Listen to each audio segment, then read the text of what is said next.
We are up to mitzvah number 106. And this is another really interesting mitzvah that relates to the temple service. And this is the hand and feet washing of the Kohanim. In the temple, in the tabernacle, there was a tior, a laver. This is a copper basin full of water with spigots in every direction. There were 2. Eventually, they added 10 more. There were 12 spigots. It was located between the outer altar and the entrance of the sanctuary. So, of course, there's 2 altars. There's a massive, what's called a copper altar, the outer altar, and that was outside the sanctuary. And upon that altar, all the sacrifices were offered. And then there was the inner altar, the golden altar, upon which it was exclusively the incense, the ketores. So between the outer altar and the entrance of the sanctuary was this tior, was this laver, copper basin, full of water. And any Kohen who entered the sanctuary, and of course only Kohanim were allowed to enter, they must first wash their hands and feet. Similarly, any Kohen who wanted to perform work, service in the temple, must first wash his hands and feet. And the way this was done, in the temple, everyone was barefoot. Can't walk in with your shoes. So you would take your right hand and put it on your right foot, and your left hand and put it on your left foot, and then the water would be released from the kior. And while you're standing, you can't do it sitting. In fact, all service in the temple must be done while standing. You washed the hands, you washed the feet, and now you are primed. You're allowed to enter the sanctuary and do the work. If a Kohen fails to do this, if a Kohen fails to properly wash their hands and feet before entering the sanctuary and before doing any work, this was a very severe violation, and it carries with it capital punishment, not by a human court, but by heaven. Now, although we don't, as of the date of this recording, we don't have a temple, there are mitzvahs that we have today, rabbinic mitzvahs, that stem from this biblical commandment. And that is the washing of hands that appears in many places in our life. You could even say that we're obsessed with hand washing. After using the bathroom, after touching something dirty, after visiting a cemetery, when you wake up in the morning or in the early afternoon if you are a teenager, before you eat, before you make an after blessing, before praying. There are all kinds of scenarios where there would be rabbinic mitzvahs requiring you to wash your hands in a way that's connected or related to the biblical mitzvah that applied only in the temple and only for the Kohanim. Now, the requirement to wash your hands is not merely hygienic. It has spiritual underpinnings, as we shall yet see. Now, the Sefer Chinuch, the book that we are using to navigate the mitzvahs, he explains the rationale or a rationale behind every mitzvah. And he tells us that the reason why the Kohanim have to wash their hands and their feet in the temple before doing any service, it's out of respect. There has to be reverence. There has to be awe of the temple. If they realize that this is a special place, this is a holy place, this is a designated place of God, and therefore, before you do anything, before you do any work, wash your hands, wash your feet in order to prepare. The Ramban, in his comment to Exodus chapter 30, verse 19, this is the verse that talks about the washing of the hands and feet. He adds some more color to this idea. And he says, if you were the waiter, you're the waiter, or you're working in the kitchen for the king, and there's all this special dainty food and the wine of the king, everyone's always washing their hands because the hands get dirty, and you want to have absolute cleanliness for the food of the king. And that's why, similarly, if God, the King of all kings, is residing in the temple, you follow the same pattern. Now, why do you wash your feet? Your hands always touching things that get dirty, as we know. What about the feet? So he tells us that the Kohanim, they would work barefoot in the temple. And some people, he tells us, some people, they have sweaty and smelly feet. That's what the Ramban says. And therefore, again, in order to maintain the dignity and the standing and the stature of this location, the feet are cleaned as well. And then he adds some Kabbalistic ideas. He talks about when you raise your hands, then your hands and your feet are your furthest extremities. And when you wash your hands, it somehow relates to the 10 Sephiros, which I know nothing about, very Kabbalistic. But there are obviously other Kabbalistic ideas featured here. I did see the Kabbalists say something else intriguing. They say that we know in our body there's a soul. And the soul is this unadulterated force of holiness and power and purity. But the body is kind of a battleground because the soul, of course, is there. And the soul is this overpowering force of holiness. But there are all sorts of other forces, impure forces, trying to encroach. Which is why, of course, when someone dies and their soul has exited the body becomes the absolute peak of impurity because nature abhors a vacuum. If there is a vacuum, a spiritual vacuum in the body, and the soul is not there to keep all those other forces at bay, well, what enters? All these other impure forces, and thus the dead body, the cadaver, becomes a breeding grounds for all these impure forces. Now we know that the Talmud tells us, we've talked about this in the past, when someone goes to sleep, their soul, to a certain extent, departs. The Talmud says that sleep is a 60th of death. So death is the soul departs completely. When someone sleeps, well, like a 60th of that. Well, when someone dies, the soul leaves and all forces of impurity find refuge in the body. Sleep is a little bit like that. The soul, to a certain extent, leaves, and what fills the space? All kinds of harmful, deleterious, noxious spiritual forces. But of course, if someone is just asleep, they're not dead, and when they wake up, well, the soul's back.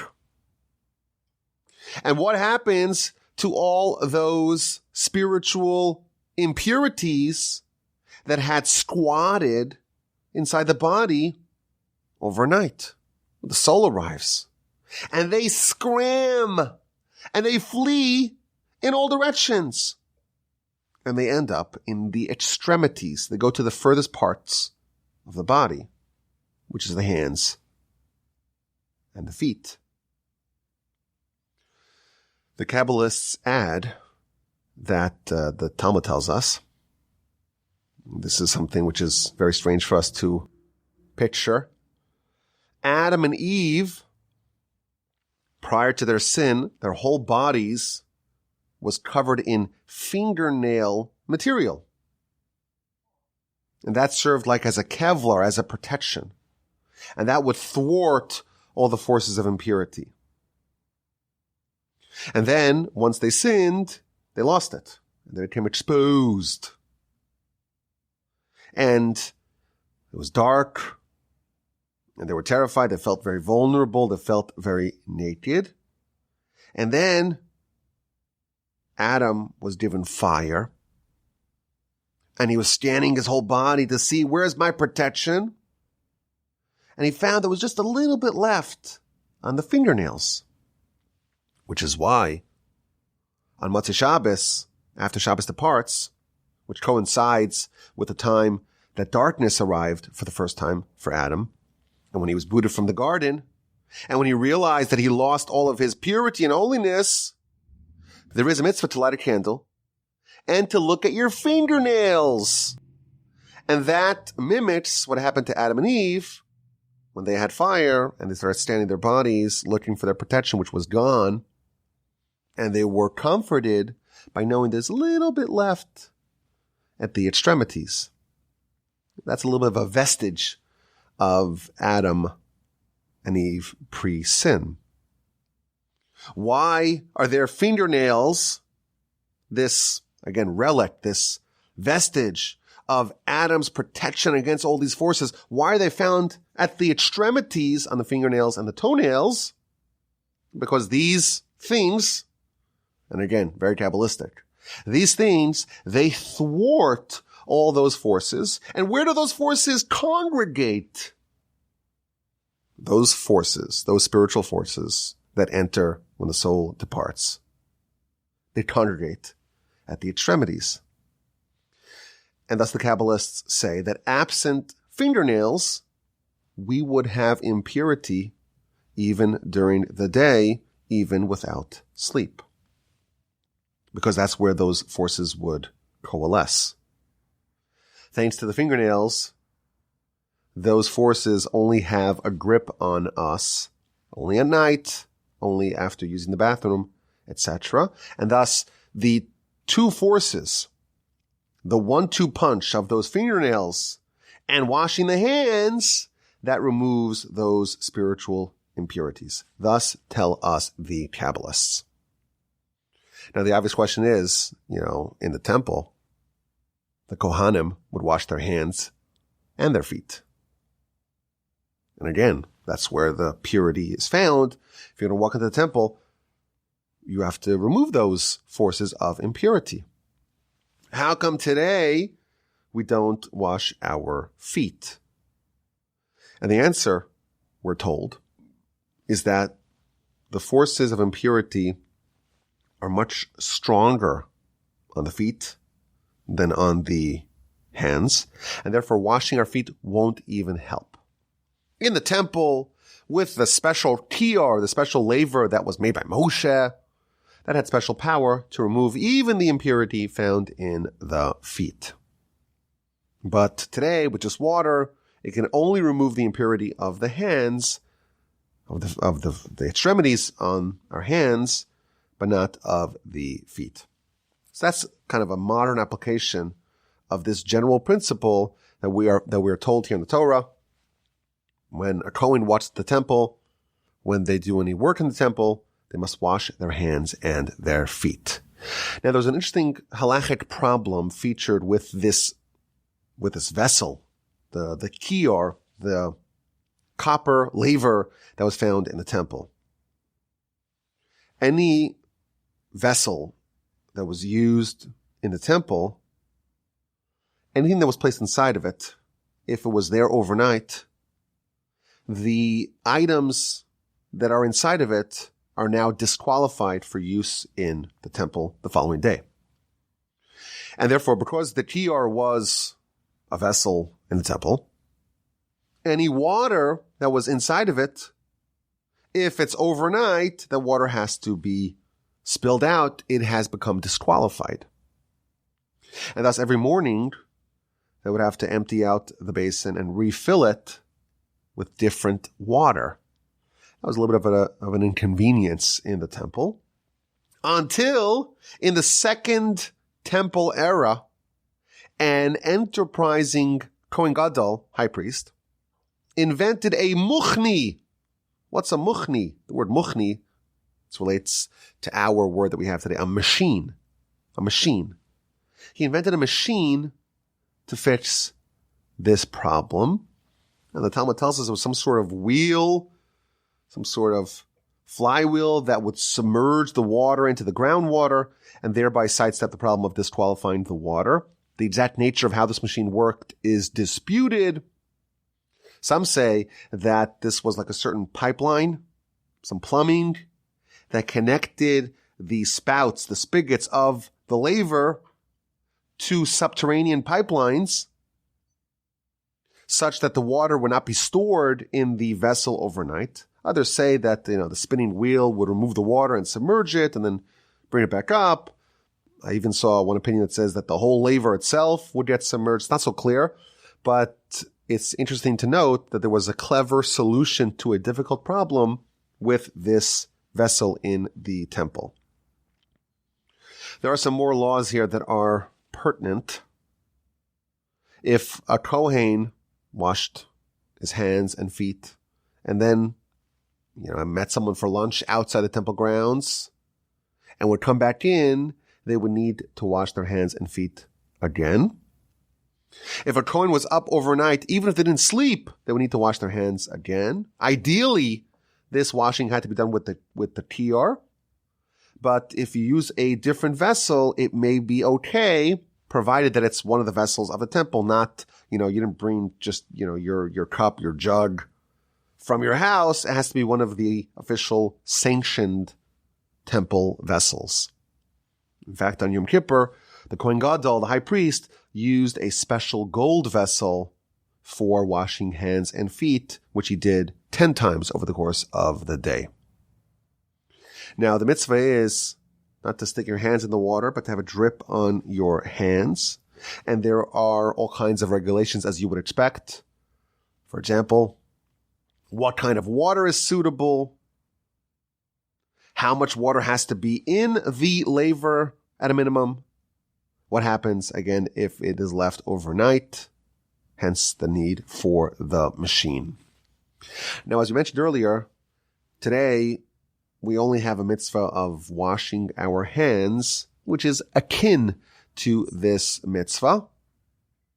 But if you look at the sources, it's taken very seriously. For example, the Talmud tells us in the book of Sota on page 4b, as we know, you have to wash your hands before you eat bread. If someone eats bread without washing their hands, says the Talmud, it's as if they visited a prostitute. It's also clear what the connection is, but that's what the Talmud says. The Talmud continues and says, on that same page, if someone doesn't take this so seriously, washing your hands, so what doesn't really matter? It's not so important. They are uprooted from the world. The Talmud in the book of Shabbos on page 62b tells us there are 3 things that cause poverty. And one of those 3 things is hamizalzel b'netilas yadayim. Someone who devalues, someone who mocks hand washing. The Talmud records a story that indicates just how seriously the sages took hand washing. We know during the 130s, it was a very difficult time for the Jews in Israel, living under Roman rule, very harsh Roman rule. And we know the greatest sage of the time was the great Rabbi Akiva, who was arrested for teaching Torah publicly. And the Talmud records a story of what happened when Rabbi Akiva was in prison. Every day, he was brought a little bit of water to drink and to wash his hands by his student. And one day, the guard at the prison told the student who was bringing in the provisions for Rabbi Akiva, he says, well, looks like you bring a lot of water. I think I know what you're doing. You're pouring the water on the ground to soften the ground to plan your escape. So he takes the water and he spills out half of it.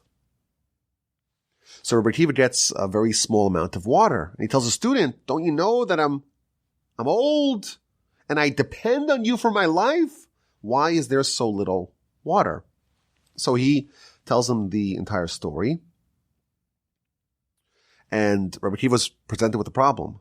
He only had enough water to wash his hands or to drink. And he had to make a choice what to use the water for. So Rabbi Akiva takes the water and washes his hands. And the student tells him, You don't have enough water to drink. Why are you using it to wash your hands? So Rabbi Akiva responded. He says, well, some of the sages, they rule that it's so serious to wash your hands. If you don't do it, it's almost like a capital crime. And therefore, I'm not taking chances. Even though I don't believe that they're actually correct, I want to respect the rulings of my colleagues. I'd rather die of thirst than transgress the opinion of my peers, of my colleagues. And he wouldn't eat anything until he washed his hands. And when the rest of the sages heard about this, they said, Rabbi Akiva was very old. He was over 100 years old. And he was really weak. And nevertheless, he washed his hands. He took it seriously. And he was in prison, and he washed his hands. Imagine someone who's young, who's healthy, who's not incapacitated or incarcerated. How important is it for them to wash their hands? There's another story from that same era featured in the Midrash. There was a Jewish butcher, and the Jews were being persecuted. So this Jewish butcher pretended to not be Jewish. And he would sell, in his butcher shop, he would sell kosher meat and he would sell pork. So that way he'd be saved from the purge of the Jews. And if a Jewish customer would come in, he would give him kosher meat. And if a Gentile customer would come in, he would give him the non-kosher meat. But how would he know? How would he determine the identity of his customers? So it was like a restaurant, apparently.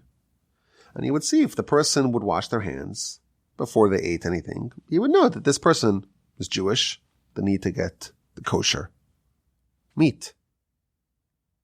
And if the person would not wash their hands, well, that's a mark of a non-Jew. And they could eat the pig. One day, there was a Jew who came in, didn't wash his hands. So the proprietor assumed this person was not Jewish. And he gives them the pork to eat. And they eat, and they don't make a blessing. This guy's obviously not Jewish, but he really was. So afterwards, it's time to settle the bill, to pay for the check. And he says, well, it's 10 coins. He says, wait a minute, in the past I ate here, it was only 8 coins.